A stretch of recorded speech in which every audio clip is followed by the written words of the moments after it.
was nope. It was very, very, very much like now. Just begin. And so I did. I began just putting myself out there intentionally, electronically, and began touching people and curing shit. In addition to curing shit, people were having these striking spiritual experiences around me, and I had, again, no frame of reference, no context, no idea of being spiritual really, except what other people were doing wasn't a thing for me. And like, I'll never forget, there was a psychiatrist from Washington, D.C. who came to see me, and he said, "You remind me a lot of Ganga Ji."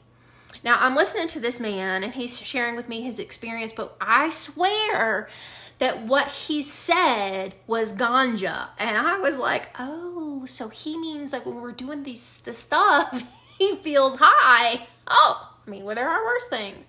No, that's not what he meant. So I had to keep myself from looking so and feeling so ignorant, I had to go find out who Ganga Ji was. Because I couldn't make things up. When I was with people or animals or the ground, we were just together. And all of this, although I didn't know it at the time, was setting the stage for this emergence. It was trusting.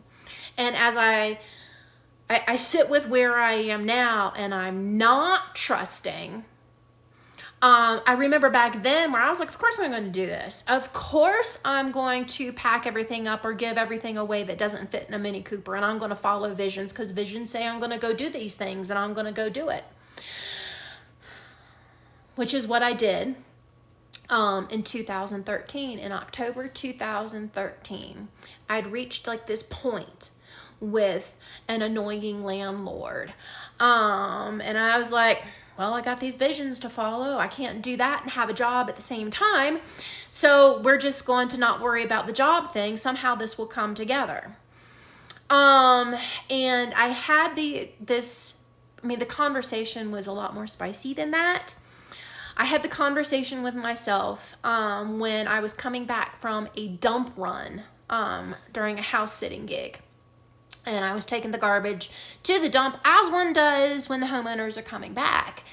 And I made the decision, going back to their place, like, okay, to hell with this. I am done with this lady. Holy shit.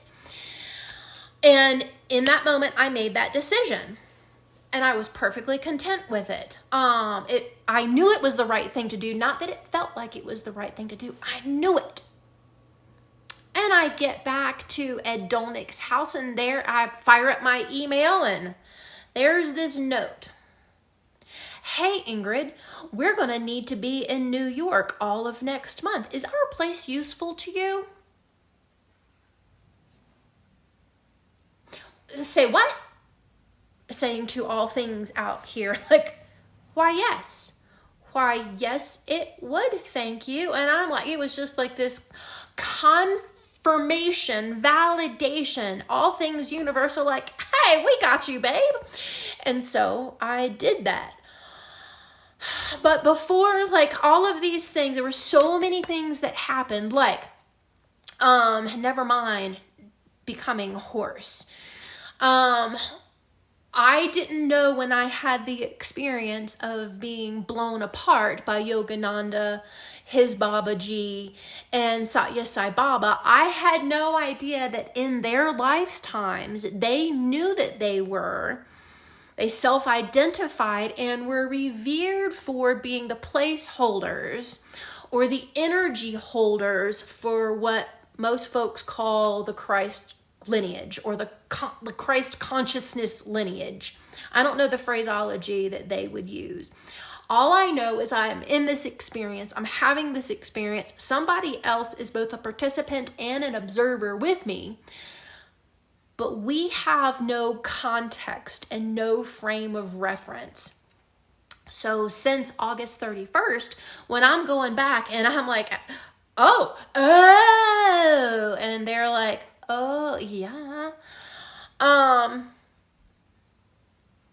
again, for like there's only being in these experiences. And blessedly in all of this, whether it's experiences like this or ancestors telling me that I'm the messenger, I had no idea what it meant, and I couldn't make something up because I didn't have context. I didn't have any idea, and thank God I also did not have the sense or inclination to make something up of it. I did try once when the messenger was referred to me as the friend. And I thought, oh, so you must be wanting me to share Rumi and Shams' poetry, because Shams was known as the friend. Yes, he was known as the friend. He was this God-human hybrid consciousness thing in the same way Jesus was. I also didn't know that at the time. I also didn't know that till about 10 days ago, because my learned something new file grows exponentially every day. And I think I need to say here, like, there are some folks that have questions. I don't have answers for them. I don't have answers until I can ask and then get really, really quiet in. I don't even have questions to ask myself outside of, well, what the hell do I do with this? So, like, all I'm trying to say in this second is, like, there's no secret here. There's no secret here, and there's no secret to the secret here. It just is. We just are. And I'm going to try to explain what this is in the moment as I understand it after I share a few God stories. And I have to share that one of these is the most confounding, and I don't understand it. In part because my experiences with God, whether God is showed up as male or female or several varieties of male or female, or this coalesced energy that is none of that, or maybe all of that together. I'm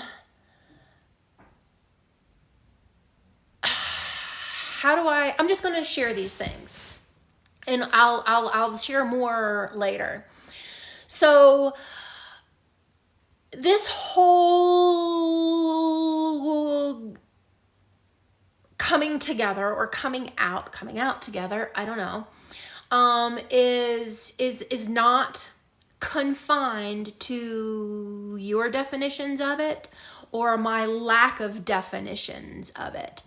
So in addition to God showing up as male and female, all or none, it has also showed up in the form of stone. I had an experience back in October of 2015 after I had gotten back to Montana from another trip through Navajo land. And I was desperately unhealthy and thought I needed the medicine of the woods. So I went for a walk.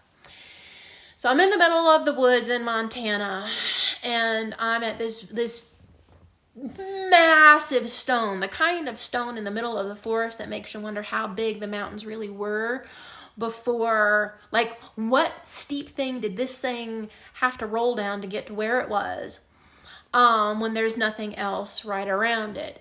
Anyway, I'm in the woods and I hear from this stone, this very particular stone, I hear daughter. I hear it through my ears. I hear it in my head. I hear it in my heart. This stone said daughter. It said daughter in it said daughter in a way that my mother had never, ever said. And when she said it, because this stone was a she, this thing had to have been 12 stories high, and I'm just staring at it, and tears are running because stone is talking to me, and she says my name, and it's not limited to my body, and it's not limited to my breath. And it was the safest I had ever felt, because this stone called me daughter. And I will attach the poem I wrote to that, probably to the little comedy thing in YouTube. Because I'm integrated into all things without really an awareness of what that means or meant then, as these experiences were unfolding, like, I just kept going. I was sent again to an outdoor cathedral of stones. The kind of place that had held sacredness for generations of indigenous peoples in the plains of Montana. The caretaker for this place and protector was an old white dude, a rancher, who had guarded this sanctuary since he was a kid.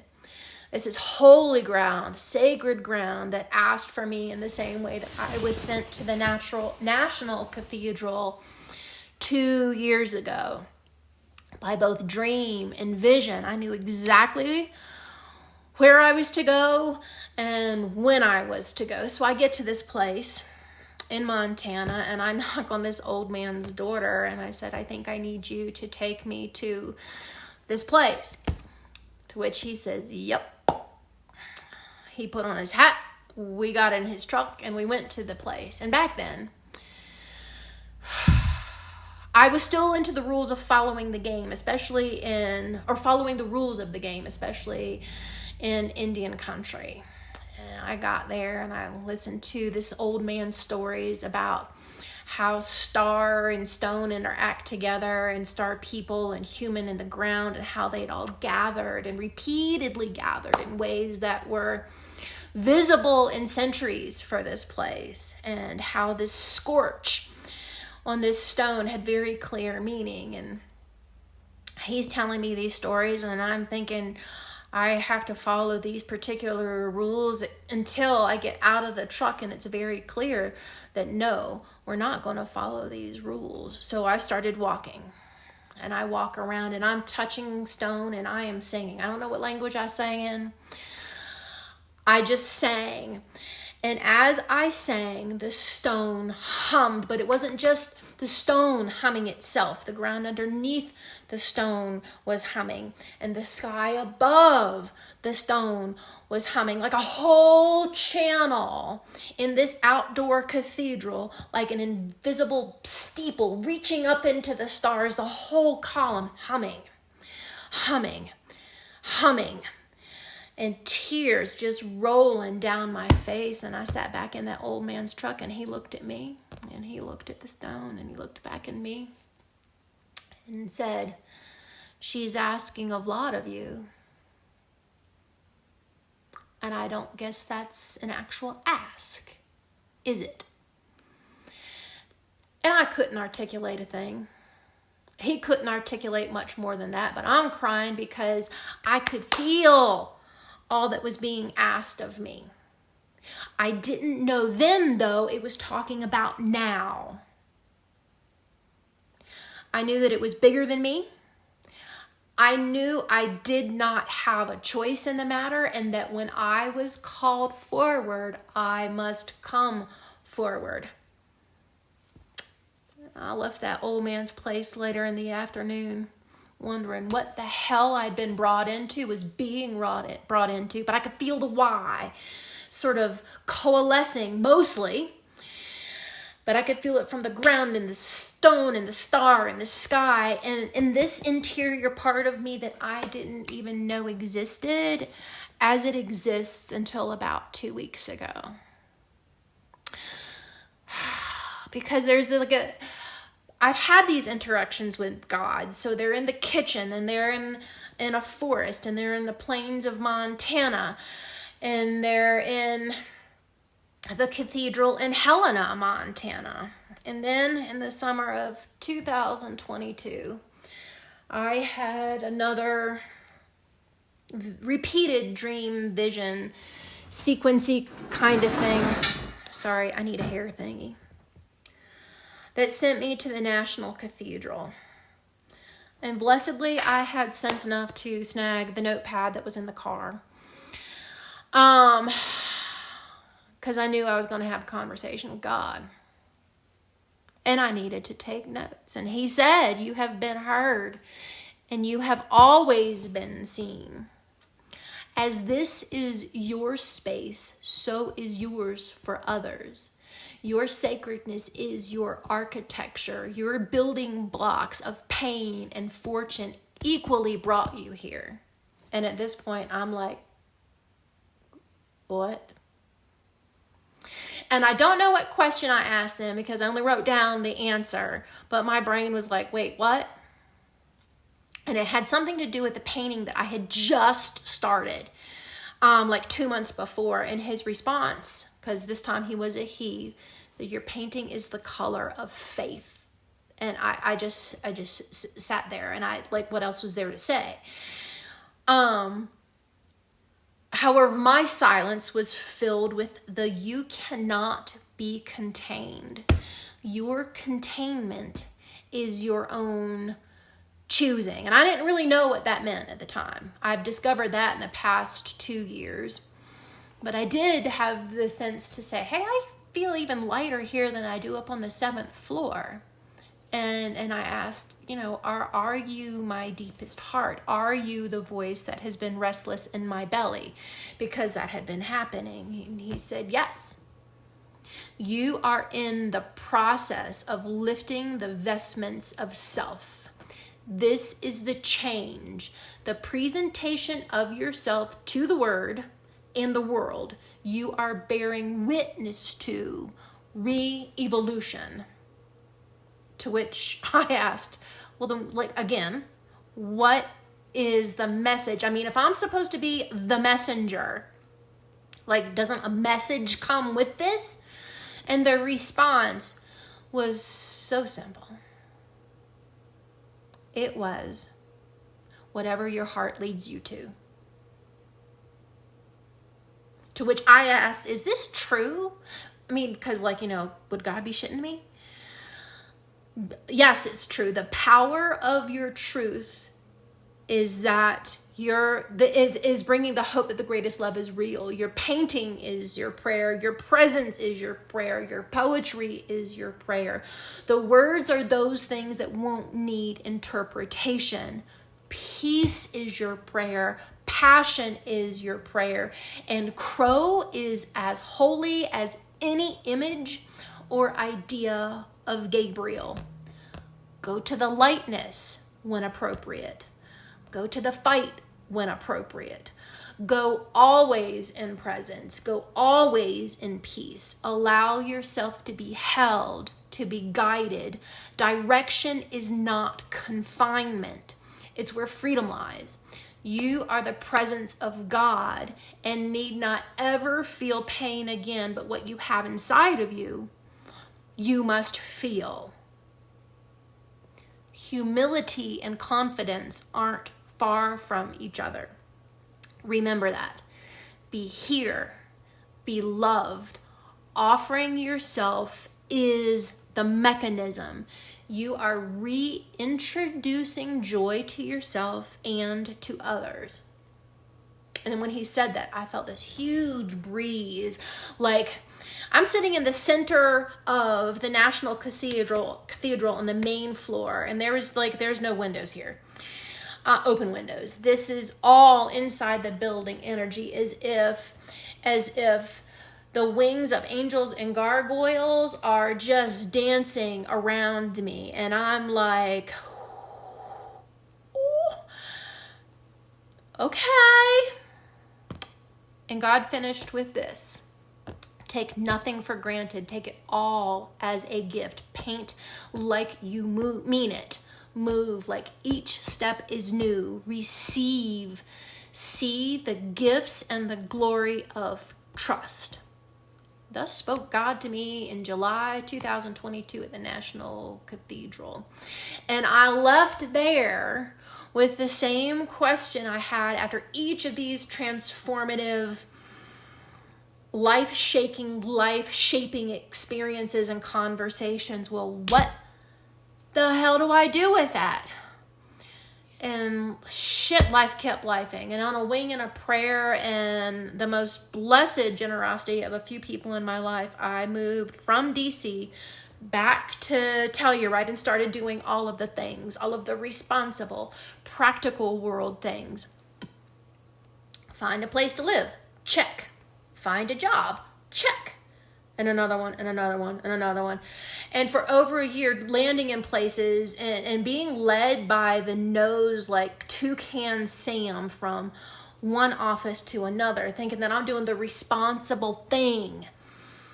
And each time my brain and body started shutting down. And then I broke my foot. Yeehaw!